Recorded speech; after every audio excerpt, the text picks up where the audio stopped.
Okay, so let's talk about similarity and diagonalization now. Okay, so first, similarity. Okay, so two square matrices of the same size are called similar if there's another uh, invertible matrix P, also square, such that these equations hold. Okay, so they're the same thing, just rearranged, but what we need is that A equals P times B times P inverse. Okay, so this is saying that A and B are similar in some way or share a lot of properties if you can find a matrix P such that this holds. Okay, so one fact is that similar matrices have the same eigenvalues, okay, but usually they don't have the same eigenvectors. Okay, so let's start on discussing diagonalization. Okay, so before we mentioned that eigenvectors are independent.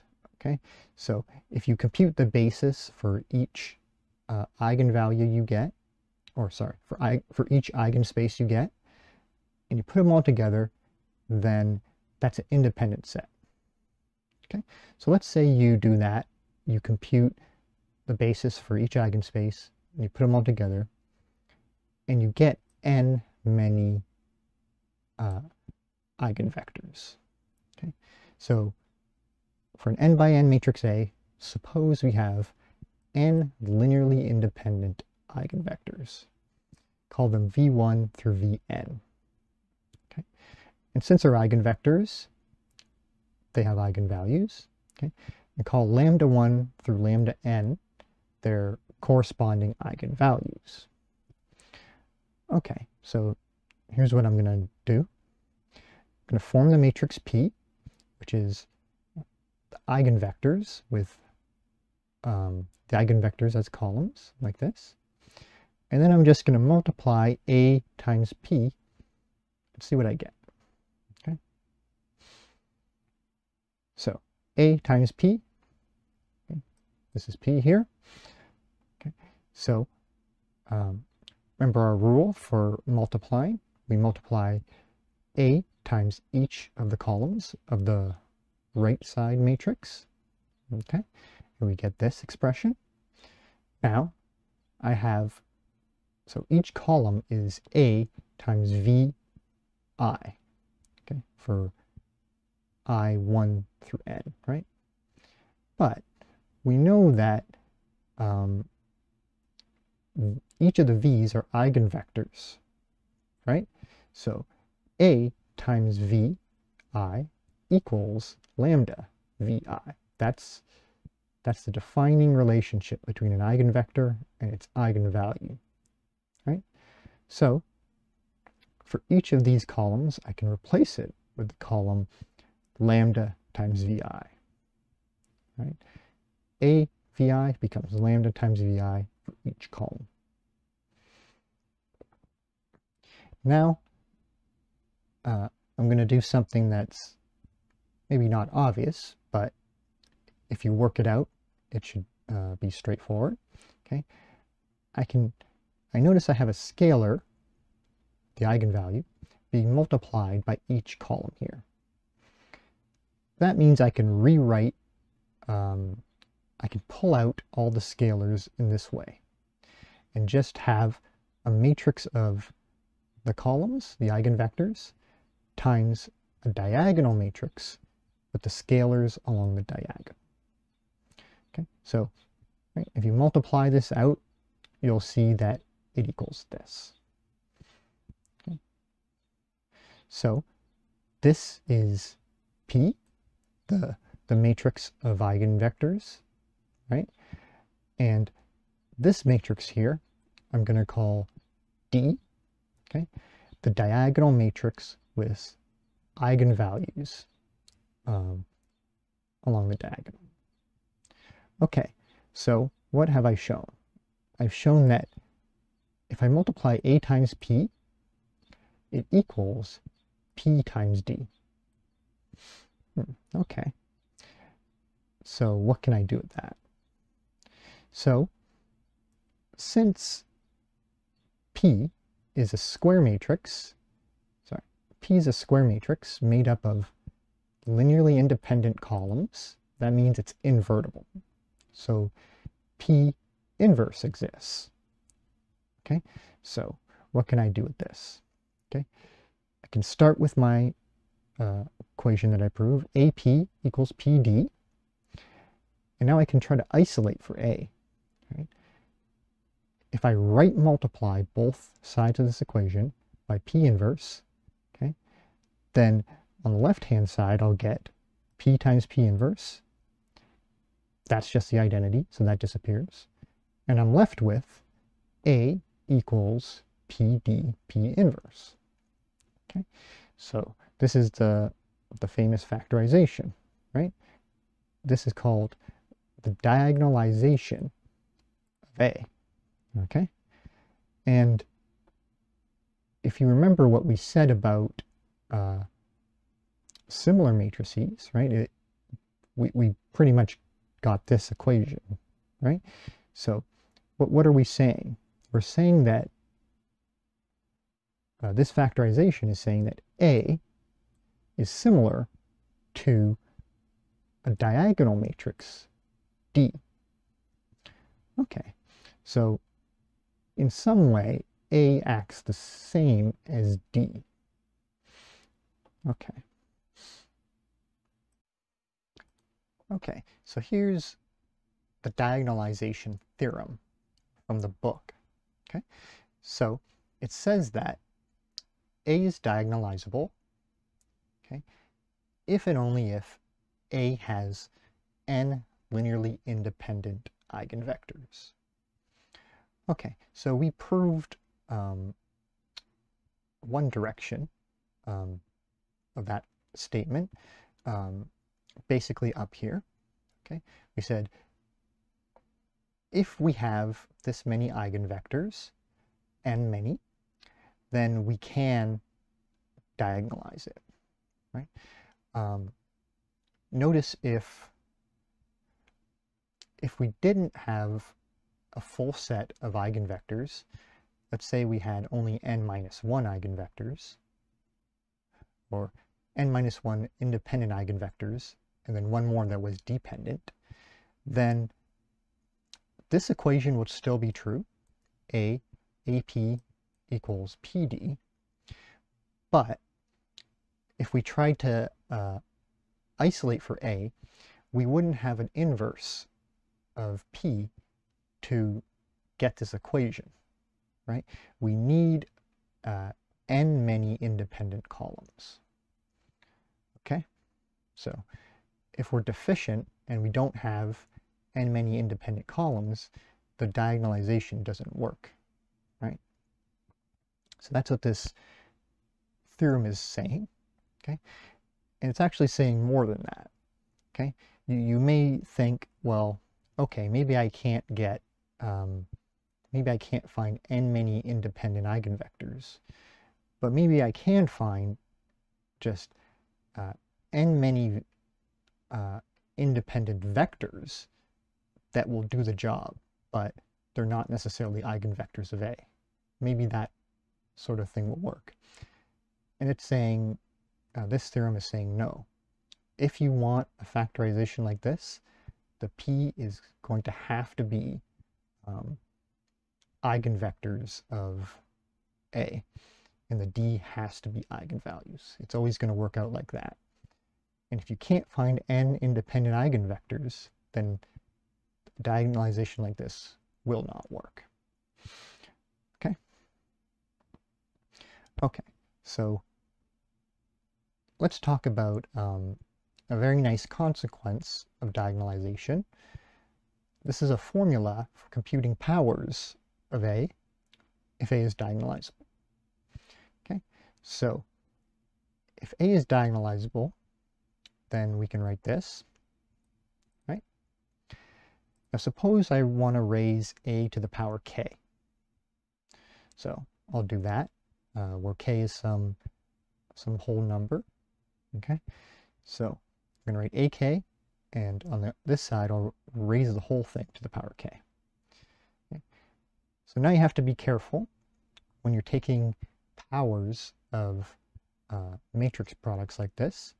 You can't distribute the k to each factor like you would with real numbers, right? What you have to do is just write out what's in the brackets k many times. It's the only way you can do it. Okay, so when we do that, we notice something nice happens. Here we have p inverse times p. Okay, so that's the identity. Here we have p inverse times p, the identity, and then that will show up again and again. P inverse times p, p inverse times p. It'll show up k minus 1 times, in fact.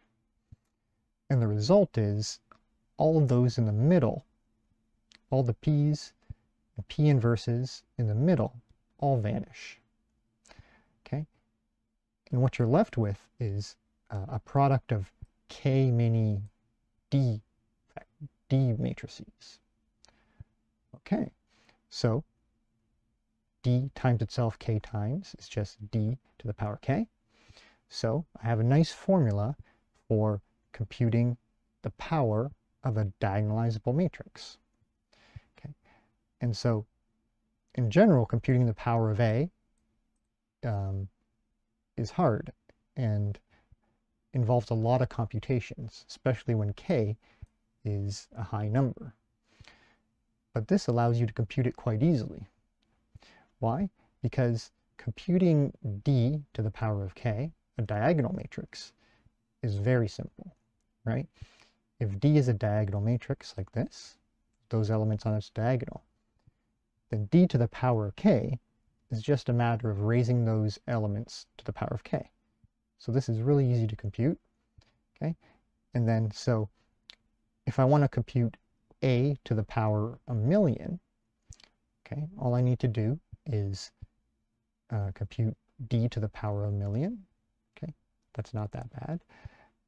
And then I just take this matrix and multiply it by p inverse and p, okay?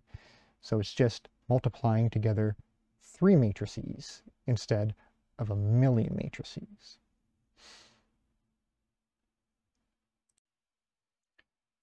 Okay, so diagonalization is good, but as you probably predicted, it's not always possible.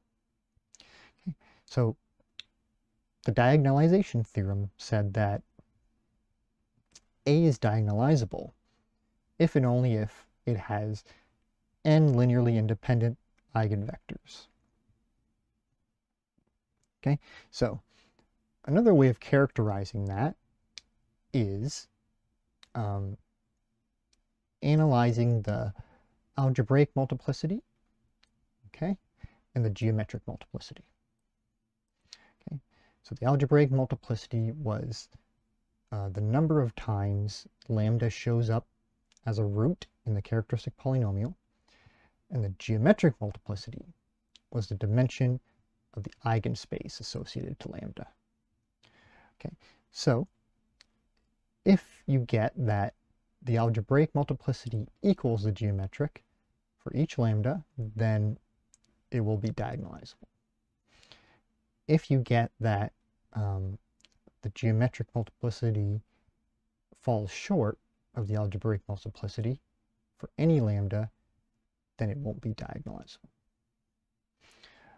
Okay, so I guess I should have mentioned this inequality before. So we have this relationship between the geometric multiplicity and the algebraic multiplicity. Okay? So the geometric multiplicity is always at least 1. Okay, so if you have a non-trivial subspace, there's always at least 1 basis vector. So there's always dimension 1. Okay, and the algebraic multiplicity could be greater than the geometric, but not less than. We're hoping they'll be equal. Okay, so here's a fact. Okay, so if you have a square n by n matrix A, and you get n distinct eigenvalues, then you know right away that A is diagonalizable. Okay, why is that? Well, because of this inequality here. If we have n distinct eigenvalues, that means that each one of them can have at most multiplicity 1. Well, it means that each one of them does have multiplicity 1. So the algebraic multiplicity, since it's bound below by 1, equals 1, and so it equals the geometric multiplicity. Okay, so in this case, you don't need to check anything. Okay, so the problematic cases is when the algebraic multiplicity is something like 2, then you need to check the geometric, and if it's only 1, that means it's not diagonalizable. Okay. So people sometimes get this fact backwards or misinterpret what it's saying. So if A has less than n eigenvalues, okay, so what I mean is n distinct eigenvalues, so there's some repetition among them, okay, it doesn't automatically mean that A is not diagonalizable. Okay, you need to check if AM equals GM for each one of those. Okay? Okay. And so the final fact is that there's no connection between invertibility and diagonalizability. Okay? So these two are properties we like to have in a matrix. They're good properties, but there's actually no connection between them. What I mean by that is you can have a matrix that's both invertible and diagonalizable. You can have a matrix that's just one, but not the other. And there are matrices that are neither invertible or diagonalizable. Okay, so that's what I mean by there's no connection between invertibility and diagonalizability. Okay, so diagonalizability has nice computational properties or implications for A, but it also it reveals the structure of A too. Okay, so remember we said that A is diagonalizable if it's similar to a diagonal matrix. Okay, so that implies that it acts like a diagonal matrix in some way. Okay, so diagonal matrices are the simplest of matrices.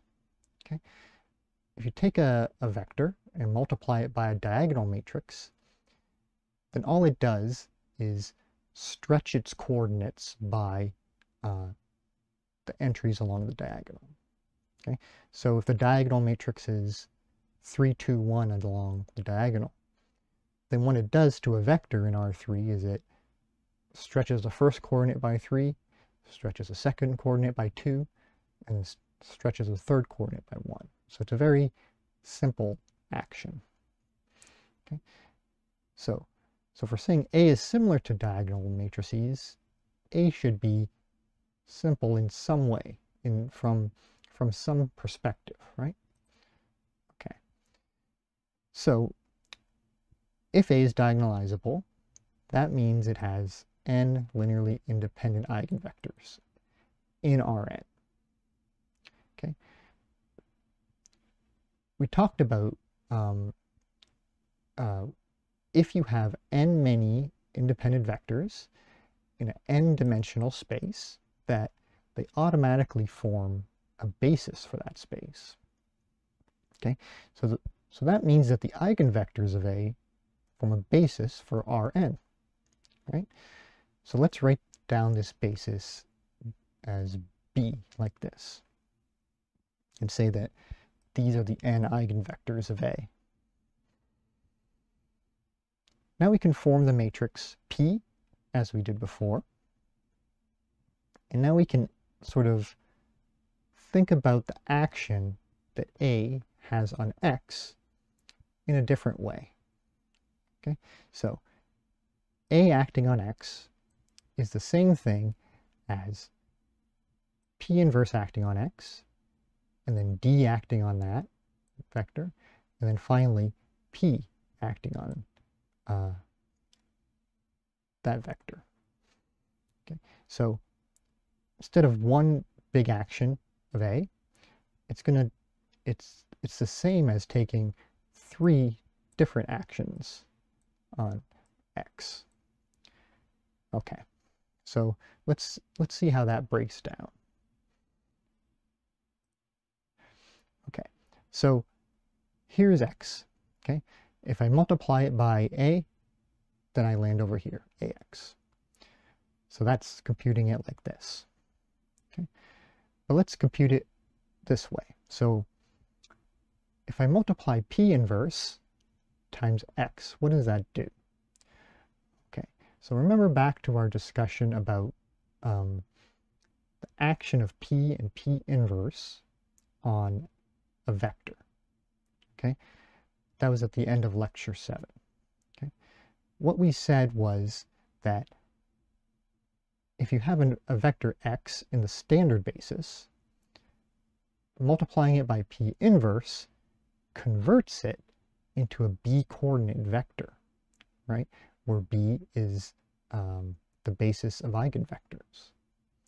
Okay, so the first part here takes in the standard basis, takes an X in the standard basis and converts it into the language of the eigenvectors of A.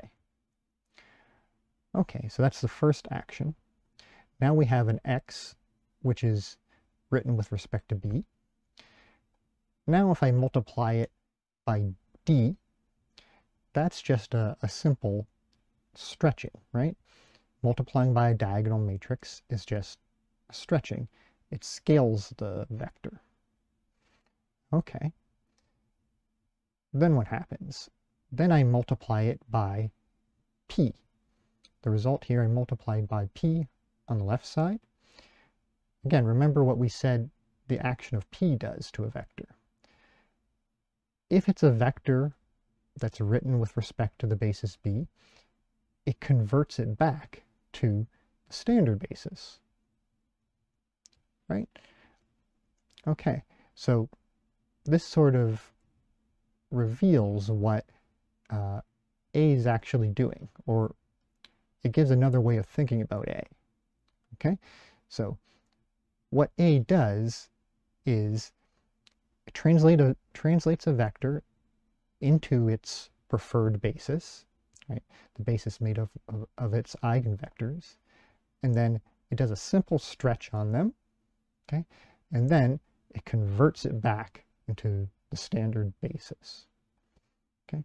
So when we say A is diagonalizable, we're saying it is a very simple matrix in some way, but you just have to look at it from the right perspective. You have to use the right basis. Okay. Okay. So for this last topic that we're going to cover for test 1 material, I'm going to talk about orthogonal matrices. Okay. So here's what an orthogonal matrix is. Okay. It's n by n square matrix with orthonormal columns. Okay, so that's a little odd, right? So we talked about orthogonal sets of vectors, and we've also talked about orthonormal sets of vectors. Okay, and here an orthogonal matrix has orthonormal columns. Okay, so the definition is a little, maybe a little misleading, but this is the standard terminology for a matrix with orthonormal columns. Okay, I don't think there's a standard term for a matrix with simply orthogonal columns. Okay, so you have to remember this fact about orthogonal matrices. Okay, so let's suppose Q is an orthogonal matrix. Okay, that means I can write Q with column vectors v1 through vn. Okay, and these column vectors are an orthonormal set of vectors. That means that A, they're orthogonal, and B, they're all unit length. Okay. Now I'm just gonna consider this product. Q transpose times Q. What does it give you? Okay, so remember, the transpose just swaps the rows and the columns. So Q had v1 through vn as columns. That means Q transpose will have v1 through vn as rows. Okay. Now, to compute the product, I'm actually going to use the dot product rule here, because in this case, that method is what's revealing about this calculation. Okay, so I'm just going to take v1 dot v1, and that goes there, and then v1 dot v2, that goes there, etc. Okay, now since v1 through vn is an orthonormal set, we know the values of all these dot products. Okay, so vi dot vj, when the i's and j's are different, is 0. Okay, so everything not on the diagonal is going to become 0. And vi dot vi, so whenever you're dotting yourself, or whenever a vector is dotting itself, the value is going to be 1, because since this is an orthonormal set, the length of every vector is 1, which implies that the dot product with itself is 1. If you think about the formula for length, okay, so that means everything along the diagonal is going to equal 1. So what's the result? It's the identity matrix, right? So Q transpose Q is the identity matrix. Okay, so not only is Q invertible, but it's incredibly easy to compute its inverse, right? This is saying Q is invertible, right? It's saying that Q transpose is the inverse of Q. Okay, so these orthogonal matrices have very nice properties, okay? And they're going to be the subject of focus for the next few topics when we get into Unit 2.